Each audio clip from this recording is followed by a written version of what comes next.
Item ಯಾವುದೇ ಇರಲಿ try ಮಾಡಿ ಆಚಿ ಚಿಕನ್ ಮಸಾಲಾ. ಕೇರಳದಲ್ಲಿ ಸಿಎಂ ಬಿಕ್ಕಟ್ಟು ಸಾಲ್ವ್ ಆಗ್ತಾ ಇಲ್ಲ. ವೇಣುಗೋಪಾಲ್ ಹಾಗೂ ಸತೀಶನ್ ಮಧ್ಯೆ ಪೈಪೋಟಿ ಜೋರಾಗಿದೆ. ಕೆಸಿ ವೇಣುಗೋಪಾಲ್ ಪರ 50ಕ್ಕೂ ಹೆಚ್ಚು ಶಾಸಕರು ಬೆಂಬಲವನ್ನ ಸೂಚನೆ ಮಾಡಿದ್ದಾರೆ. ಕೇರಳದಲ್ಲಿ ಸಿಎಂ ಬಿಕ್ಕಟ್ಟು ಸಾಲ್ವ್ ಆಗ್ತಾ ಇಲ್ಲ. ವೇಣುಗೋಪಾಲ್ ಹಾಗೂ ವಿಡಿ ಸತೀಶನ್ ಮಧ್ಯೆ ತೀವ್ರ ಪೈಪೋಟಿ ಏರ್ಪಟ್ಟಿದೆ. ಕೆಸಿ ವೇಣುಗೋಪಾಲ್ ಪರ 50ಕ್ಕೂ ಹೆಚ್ಚು ಶಾಸಕರ ಬೆಂಬಲ ಕೂಡ ಇದೆ. ಆದರೆ ಪಟ್ಟಕ್ಕಾಗಿ ಒಂದ್ ಕಡೆ ವಿಡಿ ಸತೀಶನ್ ಪಟ್ಟು ಬಿಡ್ತಾ ಇಲ್ಲ. ಹೀಗಾಗಿ ಇವತ್ತೇ ಕೇರಳಂ ಸಿಎಂ ಬಿಕ್ಕಟ್ಟು ಕ್ಲೈಮ್ಯಾಕ್ಸ್ ಹಂತಕ್ಕೆ ತಲುಪುವಂತಹ ಎಲ್ಲ ಸಾಧ್ಯತೆ ಕೂಡ ಇದೆ. ಹೀಗಾಗಿ ಏನಾಗುತ್ತೆ, ಯಾವ ರೀತಿ ಹೈಕಮಾಂಡ್ ಇವರ ಮನವನ್ನ ಒಲಿಸ್ತಾರೆ, ಏನು ಎತ್ತ ಎಲ್ಲವನ್ನೂ ಕೂಡ ಕಾದು ನೋಡಬೇಕಿದೆ. 4ನೇ ತಾರೀಕು ರಿಸಲ್ಟ್ ಬಂತು. ಆದರೆ ಅಲ್ಲಿಂದ 5 ದಿನಗಳು ಕಳೆದರೂ ಕೂಡ ಯಾರು ಸಿಎಂ ಆಗ್ತಾರೆ ಕೇರಳದಲ್ಲಿ ಅನ್ನೋದು ಇನ್ನೂ ಕೂಡ ಯಕ್ಷ ಪ್ರಶ್ನೆಯಾಗಿ ಉಳಿದಿದೆ. ವೇಣುಗೋಪಾಲ್ ಹಾಗೂ ಸತೀಶನ್ ಮಧ್ಯೆ ಸಾಕಷ್ಟು ಪೈಪೋಟಿ ಇದೆ. ಇನ್ನು ಕೆಸಿ ವೇಣುಗೋಪಾಲ್ ಪರ 50ಕ್ಕೂ ಹೆಚ್ಚು ಶಾಸಕರ ಬೆಂಬಲ ಕೂಡ ಇದೆ. ಆದರೆ ಪಟ್ಟಕ್ಕಾಗಿ ವಿಡಿ ಸತೀಶನ್ ಪಟ್ಟು ಬಿಡ್ತಾ ಇಲ್ಲ. ಹೀಗಾಗಿ ಇವತ್ತಾದ್ರೂ ಈ ಒಂದು ಬಿಕ್ಕಟ್ಟೇನಿದೆ, ಈ ಪ್ರಾಬ್ಲಮ್ ಏನಿದೆ, ಕ್ಲೈಮ್ಯಾಕ್ಸ್ ಹಂತಕ್ಕೆ ತಲುಪುತ್ತಾ ಅಂತ ಕಾದು ನೋಡಬೇಕಿದೆ. ಕೇರಳದ ಕಾಂಗ್ರೆಸ್ನಲ್ಲಿ ಸಿಎಂ ಆಯ್ಕೆಯ ಕಸರತ್ತು ಜೋರಾಗಿ ನಡೀತಾ ಇದೆ. ದೆಹಲಿಯಲ್ಲಿ ಖರ್ಗೆ ನೇತೃತ್ವದಲ್ಲಿ ಒಂದು ಹೈ ವೋಲ್ಟೇಜ್ ಮೀಟಿಂಗ್ ಕೂಡ ನಡೀತಾ ಇದೆ. ಈ ಒಂದು ಮೀಟಿಂಗ್ ನಲ್ಲಿ ಕೆಸಿ ವೇಣುಗೋಪಾಲ್ ಹಾಗೆ ವಿಡಿ ಸತೀಶನ್ ಚೆನ್ನಿತ್ತಲ ಭಾಗಿಯಾಗಿದ್ದಾರೆ. ಕೇರಳ ಸಿಎಂ ಆಯ್ಕೆ ಕುರಿತು ಈ ಒಂದು ಮೀಟಿಂಗ್ ನಲ್ಲಿ ಮಹತ್ವದ ಚರ್ಚೆ ನಡೀತಾ ಇದೆ. ವೇಣುಗೋಪಾಲ್, ಸತೀಶನ್ ಹಾಗೂ ಚೆನ್ನಿತ್ತಲ ಈ ಮೂವರ ಮಧ್ಯೆ ಪೈಪೋಟಿ ಇದೆ. ಹೀಗಾಗಿ ದೆಹಲಿಯಲ್ಲೇ ಬೀಡು ಬಿಟ್ಟು ಸಿಎಂ ಪಟ್ಟಕ್ಕಾಗಿ ಪಟ್ಟನ್ನ ಹಿಡಿದಿದ್ದಾರೆ. ಎಐಸಿಸಿ ಅಧ್ಯಕ್ಷ ಮಲ್ಲಿಕಾರ್ಜುನ್ ಖರ್ಗೆ ನೇತೃತ್ವದಲ್ಲಿ ಒಂದು ಮಹತ್ವದ ಸಭೆ ಕೂಡ ನಡೀತಾ ಇದೆ. 2026ರ ಕೇರಳ ವಿಧಾನಸಭಾ ಚುನಾವಣೆಯಲ್ಲಿ ಕಾಂಗ್ರೆಸ್ ನೇತೃತ್ವದ ಯುಡಿಎಫ್ ಭರ್ಜರಿ ಜಯ ಸಾಧಿಸಿದರೂ ಕೂಡ ಮುಖ್ಯಮಂತ್ರಿ ಆಯ್ಕೆ ಪ್ರಕ್ರಿಯೆ ಇನ್ನೂ ಕೂಡ ಕಗ್ಗಂಟಾಗಿಯೇ ಉಳಿದಿದೆ.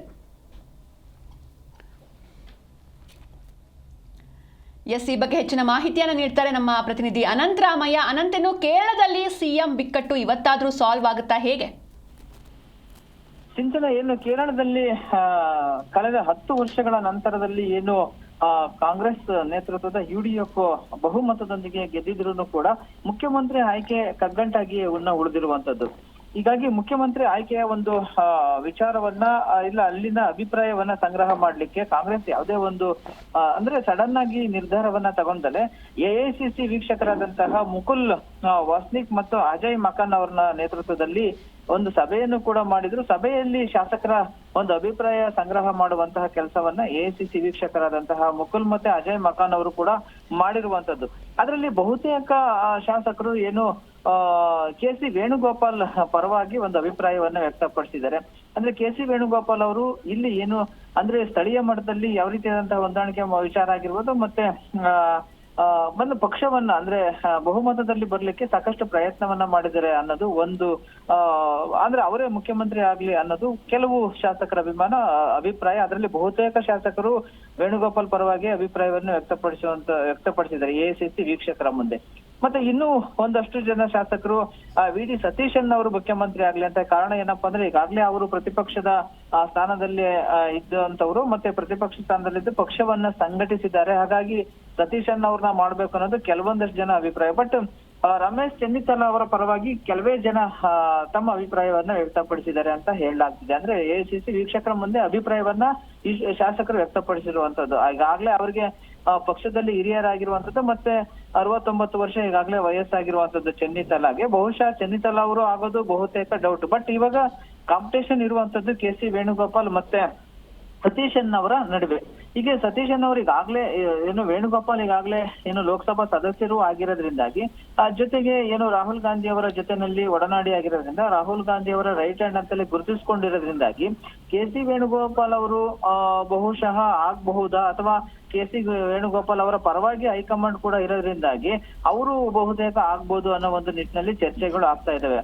ಆದ್ರೆ ಒಂದು ಏನಪ್ಪಾ ಅಂದ್ರೆ ಈಗಾಗ್ಲೇ MP ಆಗಿರೋದ್ರಿಂದಾಗಿ ಅವ್ರಿಗೆ ಕೊಡದೆ ಈಗೇನು ಸತೀಶನ್ಗೆ ಮಾಡಿದ್ರೆ ಒಳ್ಳೇದು ಅನ್ನೋ ಅಭಿಪ್ರಾಯ ಕೂಡ ಕೆಲವರಲ್ಲಿ ಅಭಿಪ್ರಾಯ ವ್ಯಕ್ತವಾಗ್ತಿದೆ. ಬಟ್ ಈ ನಿಟ್ಟಿನಲ್ಲಿ ಕಾಂಗ್ರೆಸ್ ಹೈಕಮಾಂಡ್ ಫೈನಲ್ ಡಿಸಿಷನ್ ತೆಗೆದುಕೊಳ್ಳುತ್ತೆ ಅಂತ ಖರ್ಗೆ ಅವರು ಕೂಡ ಹೇಳಿದ್ದಾರೆ. ಬಹುತೇಕ ಇವತ್ತು ಖರ್ಗೆ ಅವ್ರ ಜೊತೆ ಸಂಜೆ ಏನು ಚರ್ಚೆಯನ್ನು ಕೂಡ ಮಾಡಿದ್ದಾರೆ ಈ ಬಗ್ಗೆ, ಯಾರು ಮುಖ್ಯಮಂತ್ರಿ ಆಗ್ಬೇಕು ಅನ್ನೋ ನಿಟ್ಟಿನಲ್ಲಿ. ಬಹುಶಃ ಇವತ್ತು ಸಂಜೆ ಅಥವಾ ನಾಳೆ ಬೆಳಿಗ್ಗೆ ಅಂದ್ರೆ 10ನೇ ತಾರೀಕು ಬೆಳಿಗ್ಗೆ ಮುಖ್ಯಮಂತ್ರಿ ಅಭ್ಯರ್ಥಿಯನ್ನಾಗಿ ಘೋಷಣೆ ಮಾಡುವಂತ ಸಾಧ್ಯತೆ ಇದೆ. ಬಹುತೇಕ ಕೆ.ಸಿ. ವೇಣುಗೋಪಾಲ್ ಮತ್ತು ಸತೀಶನ್ ನಡುವೆನೆ ಪೈಪೋಟಿ ಇರುವಂತಹದ್ದು. ಹಾಗೇನಾದ್ರೂ ಒಂದ್ ವೇಳೆ ಈಗಾಗಲೇ ಏನು ಕೆ.ಸಿ. ವೇಣುಗೋಪಾಲ್ ಅವರು ಈಗಾಗಲೇ ಲೋಕಸಭಾ ಸದಸ್ಯರು ಆಗಿರೋದ್ರಿಂದಾಗಿ ಬಟ್ ಅವರು ಸ್ಥಳೀಯ ಮಟ್ಟದಲ್ಲಿ ಬೇಡ ಅನ್ನೋ ಹಂಗೇನಾದ್ರು ಬಂದ್ರೆ, ಅಥವಾ ಈಗಾಗಲೇ ಏನು ಸತೀಶನ್ ಅವರು ಪ್ರತಿಪಕ್ಷದಲ್ಲಿ ಇದ್ಕೊಂಡು ಸಾಕಷ್ಟು ಕೆಲಸವನ್ನ ಮಾಡಿದ್ದಾರೆ ಮತ್ತೆ ಪಕ್ಷವನ್ನ ಅಧಿಕಾರಕ್ಕೆ ತರುವಲ್ಲಿ ಅವರು ಕೂಡ ಸಾಕಷ್ಟು ಪ್ರಯತ್ನವನ್ನ ಮಾಡಿದ್ದಾರೆ ಅನ್ನೋ ನಿಟ್ಟಿನಲ್ಲಿ ಏನಾದ್ರೂ ಕೂಡ ಅಭಿಪ್ರಾಯ ವ್ಯಕ್ತವಾದ್ರೆ ಬಹುಶಃ ಸತೀಶನ್ ಅವರನ್ನ ಮಾಡ್ಬೋದು. ಒಟ್ಟಾರೆಯಾಗಿ ಇವತ್ತು ಸಂಜೆ ಒಳಗಡೆ ಅಥವಾ ನಾಳೆ ಬೆಳಗ್ಗೆ 10 ಗಂಟೆ ಒಳಗಾಗಿ ಮುಖ್ಯಮಂತ್ರಿ ಅಭ್ಯರ್ಥಿಯನ್ನ ಘೋಷಣೆ ಮಾಡುವಂತ ಸಾಧ್ಯತೆ ಇದೆ. ಅಧಿಕೃತವಾಗಿ ಏನು ಸ್ಥಳೀಯ ಮಟ್ಟದಲ್ಲಿ ಯಾರು ಕೂಡ ಈ ಬಗ್ಗೆ ವಿರೋಧ ವ್ಯಕ್ತಪಡಿಸಬಾರ್ದು ಮತ್ತೆ ಯಾರು ಕೂಡ ಬೇಕಾಬಿಟ್ಟಿ ಸ್ಟೇಟ್ಮೆಂಟ್ ಅನ್ನು ಕೊಡಬಾರ್ದು. ಫೈನಲ್ ಆಗಿ ಹೈಕಮಾಂಡ್ ಈ ಬಗ್ಗೆ ನಿರ್ಧಾರ ಕೈಗೊಳ್ಳುತ್ತೆ ಅಂತ ಹೇಳ್ಬಿಟ್ಟು ಮಲ್ಲಿಕಾರ್ಜುನ್ ಖರ್ಗೆ ಅವರು ಈ ಬಗ್ಗೆ ಸ್ಟ್ರಿಕ್ಟ್ ಆಗಿ ವಾರ್ನನ್ನು ಮಾಡಿದ್ದಾರೆ. ಆ ನಿಟ್ಟಿನಲ್ಲಿ ಏನೇ ಇದ್ರೂ ಕೂಡ ಅದನ್ನ ಪರಸ್ಪರ ಅಂದ್ರೆ ಹೊಂದಾಣಿಕೆ ಮಾಡಿಕೊಂಡು ಅಭ್ಯರ್ಥಿಯನ್ನ ಘೋಷಣೆ ಮಾಡೋಣ. ಬಟ್ ಯಾರು ಇದಕ್ಕೆ ವಿರೋಧ ಮಾಡಬಾರ್ದು. ಫೈನಲ್ ಆಗಿ ಹೈಕಮಾಂಡ್ ಯಾರನ್ನ ಅಭ್ಯರ್ಥಿ ಅಂತ ಘೋಷಣೆ ಮಾಡುತ್ತೋ ಅವ್ರಿಗೆ ಎಲ್ಲರನ್ನೂ ಕೂಡ ಬೆಂಬಲವನ್ನು ಕೊಡಬೇಕು, ಅವ್ರನ್ನ ಒಪ್ಕೋಬೇಕು ಅನ್ನೋ ನಿಟ್ಟಿನಲ್ಲಿ ತೀರ್ಮಾನ ಕೂಡ ಆಗಿರುವಂತದ್ದು. ಸಿಂಚನ.